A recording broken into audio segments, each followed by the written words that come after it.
All right, so today it's a super short lesson. It's gonna be a nice one. I hope you guys enjoy it. We are doing the double angle identities today.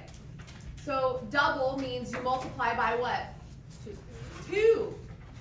So we're looking at the double angle identity of sine of 2 theta. And it's got a little bit of review in here as well, because it kind of combines everything else that we know about reference triangles, because that's what we're going to be using today. So sine of 2 theta equals 2 times sine theta times cosine theta. When things are next to each other like these 3 things are, they mean multiplication. So sine of 2 theta equals 2 times sine theta times cosine theta. And again, with the 2, this is what makes it a double angle, because it's 2 times theta. So you're doubling the theta, you're doubling the angle. So it's an identity. So it's a rule that you have to remember. Just like you have to remember tangent is sine over cosine. That's an identity for tangent. This is an identity for sine of 2 theta.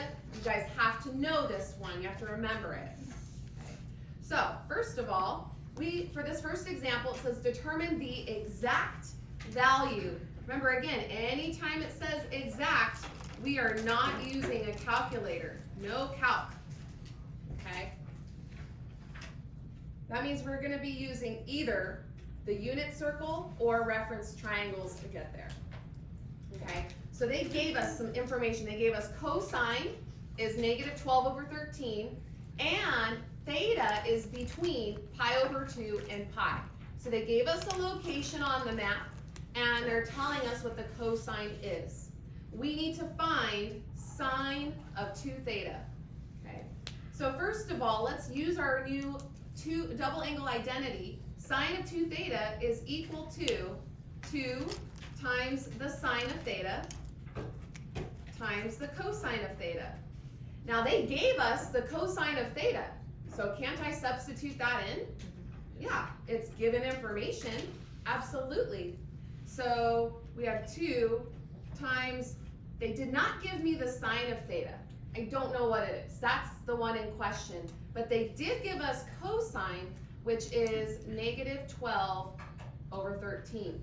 So what we need to find is the sine of theta, and then we can finish off this problem. Okay. So we have to use our clues. These are our clues. The cosine that they gave us, and that the angle is between pi over 2 and pi. So we need to draw a simple graph so that we can get an idea of where it's located. Okay? So on our little grid here, we know that theta is between pi and pi over 2. So pi is over here on the left, the negative side of the x-axis. Pi over 2 is on the positive end of the y-axis. So if it's between pi over 2 and pi, we are in the second quadrant. So that means we can draw our reference triangle in the second quadrant. There's my theta. Okay. Now we have to remember good old SOHCAHTOA. More specifically, the ka of SOHCAHTOA, because they gave us the cosine, okay? So cosine is adjacent over hypotenuse. So the negative 12 is the adjacent side, and the 13 is the hypotenuse side of our reference triangle. So here's theta. Remember, cosine is always x or y?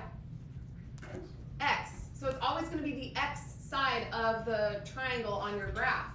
So that means that the negative 12 goes down here. It's the adjacent side. And the hypotenuse is 13. FYI, the hypotenuse will never be negative. It's always going to be the x or the y side of the triangle that will be negative.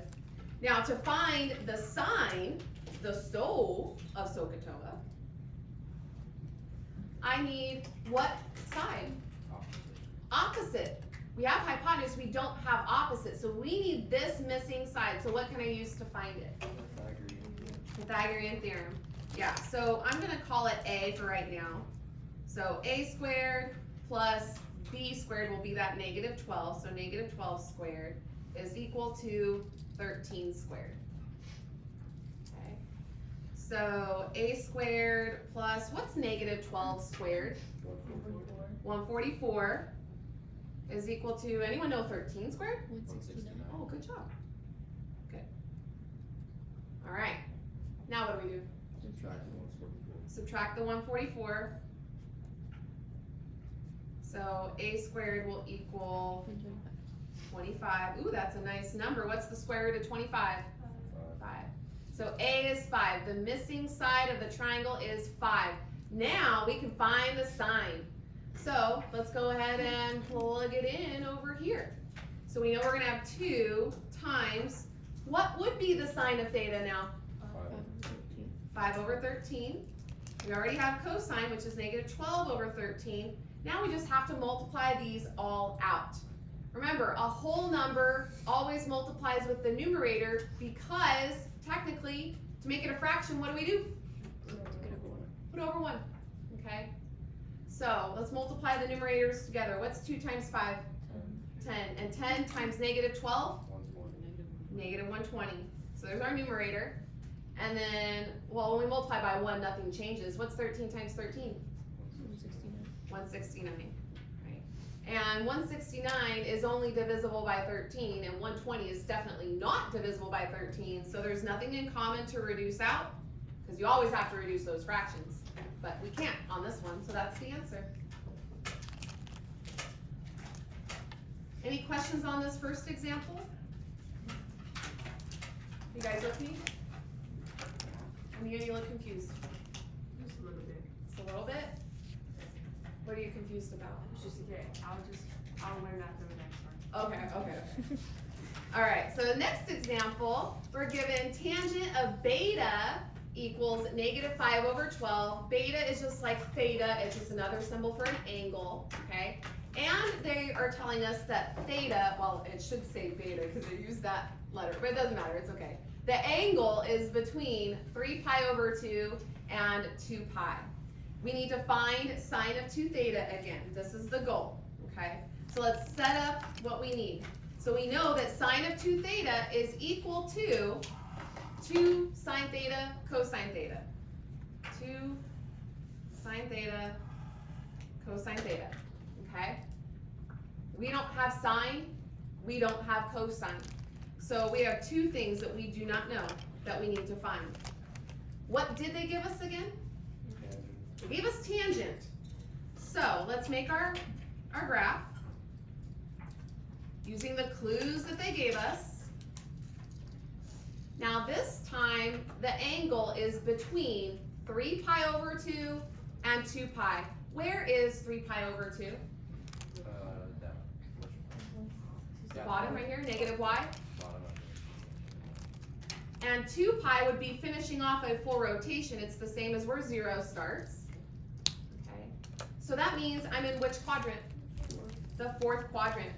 So we can draw our reference triangle down there in that 4th quadrant. Okay. And beta is the angle that's central there. Okay. And now we can use the tangent. They gave us the tangent of beta is equal to 5 over 12. So we got to remember, good old SOHCAHTOA again. The TOA is tangent. So what does the numerator represent? What side? Opposite. And what about the 12? Adjacent. So from the central angle, the opposite side is negative 5. The adjacent side is the x side is 12. Okay. So now, which side do we need to find? The hypotenuse, right.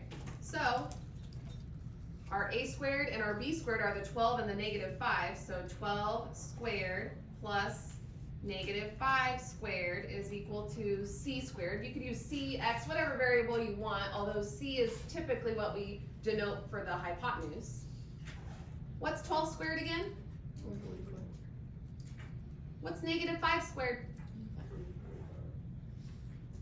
Okay. 144 plus 25 is 169. Ooh, that's a nice number. What's the square root of 169? 13. So we know the c, the hypotenuse, is 13. Now, can we find the sine and the cosine?